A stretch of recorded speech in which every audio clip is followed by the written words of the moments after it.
Hello, everybody, and welcome to This Week in AI from the Want to just cover with you a couple things. We've got OpenAI's big bet, the $800 billion bet. Anthropic is on fire. Claude Mythos triggers a law, and the Chinese labs are starting to catch up. Finally, SpaceX merges with XAI, and what does that mean? So let's jump right in. So the big news, OpenAI has closed another $122 billion round, the largest private fundraise in history, anchored by a lot of the people that were already invested in them. This is the first time $3 billion has been raised from retail investors through bank channels, which is huge. That just shows what this opportunity means and where this is all going in the end. I'm still not very high on ChatGPT and OpenAI. However, they have made some amazing grounds in the last couple weeks, and their latest environment or their latest models are absolutely performing, especially the image creator is pretty amazing out there. But they're hinting at an IPO, and we're going to see three incredibly major IPOs this year between SpaceX XAI, which we'll talk about later, Anthropic, which we're about to talk about, and ChatGPT. And I don't know that there's enough capital out there to cover all three of those, which will be very interesting to see what happens. Which brings us to number two.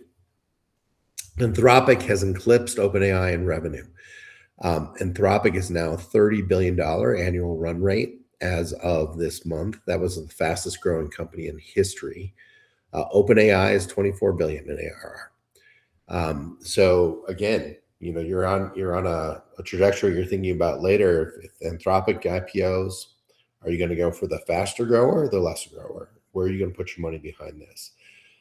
You add this in with some of the investments that are being made in Anthropic by the big players, Google and Amazon and all of that putting in there, and they're kind of spreading their bets across all of this.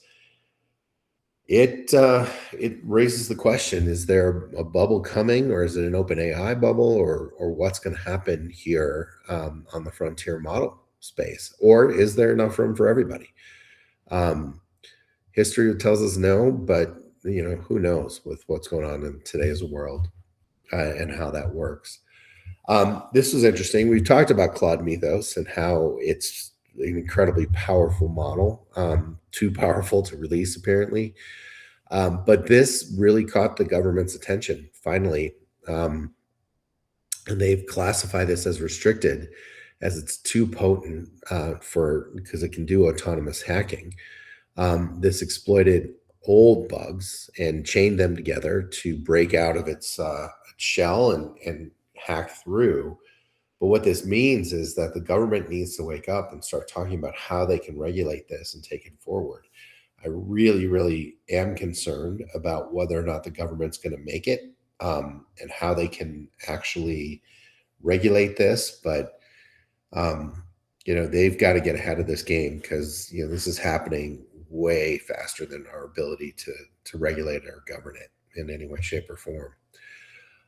Speaking of, though, this is a race, and I believe what they say in saying we shouldn't lose this one to the East. But Chinese labs are really putting out open weight frontier. And over the last 12 days, you've got GLM 5.1, you've got M21 from Mini or M27 from Minimax, you've got Kimi K2 and DeepSeek V4, all offering really, really capable models throughout the environment. Now, it's said these guys are about 6 to 9 months behind the US. However, just watching how China's operated, they're moving fast and they're building infrastructure and they're building for the long term. So this is a threat and it's something that people should be paying attention to. You'll never catch me using a Chinese model at this point. But still, the rest of the world, there's a big world out there that's going on. And finally, and I really think there's something that this means, SpaceX and XAI are merging. So this is just prediction, by the way, on my part. and none of this is financial advice, but I see SpaceX and XAI in particular as kind of losing the race. I mean, everybody, there are people I know talk about Grok quite a bit. They like it. I think it's good. But what I see happening with Elon and where he's going is really focusing on what I would call physical AI. So he's focusing on robot building. He's transformed half of his factory in Austin to robot design. He's focusing on autonomous driving. He's focusing on building data centers in space and going to the moon and going to Mars. If you look at, actually, he just got a new incentive package that if he gets a 1 million-person colony on Mars, he's got some multi-trillion-dollar package that's coming on, right? What this all means to me is I think that you're going to see the XAI models and XAI focus on physical AI, building out robots, building out the ability to have robots build other robots and build more capability, building out data centers in space, building out spacecraft, and all of that, and may drop the race for what we're doing with Anthropic and OpenAI and Gemini as a whole there. So, not as a bonus here too, not to be left alone. Gemini's made some amazing changes as well to their system, and Google keeps kind of quietly putting things out there. Google's building an AI ecosystem, which is really interesting to me. It's not just an AI tool. They're building AI into everything that they have within their environment, and they're building out for-purpose tools with AI behind it. I think that's a really, really smart move. And you're going to see Google just become more and more kind of present all the way through. But if you think about this week's big themes, what's been going on, you may feel like the models aren't advancing like they used to, but in truth, they are. Capital is being invested at scale into these environments. Money is moving in. The East is rising. China is not going to let this go slowly into the night and let the United States win. They are going to be racing as fast as possible to catch up and get us ahead of the game.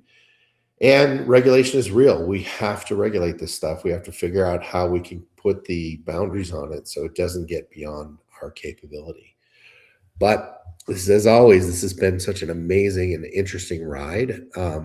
It blows me away how fast this is going and how capable these models are. I've been just having a blast playing with it. I'll release kind of what I've been working on here for a while, but I've had a novel in my head for 20 years that I'm bringing to fruition with the help of AI, and it's been pretty amazing on what I've been able to do. But for more on that in the future. Enjoy yourself, and hope you have a good AI learning this week.